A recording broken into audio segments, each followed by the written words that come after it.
Hi there and welcome to Nomisma. In today's video, I'll be showing you how you can set up a self-assessment client within your account as an accountant. So what you need to do on your main dashboard that you can see in front of me, you've got your clients and your deadlines. In the top right-hand corner, you have a plus button where you can select add a client. Once you select add client, you'll be taken to this page because this is the self-assessment client details. And you can enter all of the information here from their UTR number, their first name, last name, date of birth, gender, address, country, postcode, phone, email, absolutely everything. And once you do that, you can select the tax year that you would like to start for your client. So this will be the first tax return that you're producing for them through Nomisma, and then click save.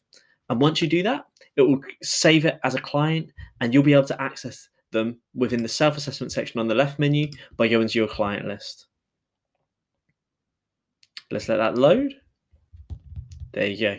So then once you create that client, they'll be stored here and you'll be able to access their self-assessment profile at any time by clicking their name.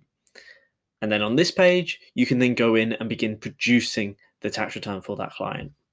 There are a few different ways that you can do this as well. So on the client list, you can also select add new client in the top right hand corner, or you can import clients. So if you had a batch of clients that you're uploading, say you had 100 or 200, you can import them via our CSV, which we'll cover in another video. But just so you are aware, if you are importing the CSV, we have a download template that you can use to fill in. And then once you fill that in, you can upload it to Nomisma. So if you have any other questions, feel free to get in touch with our support team on 020-3021-2326 or via email at support@nomisma.co.uk. Thank you. Bye.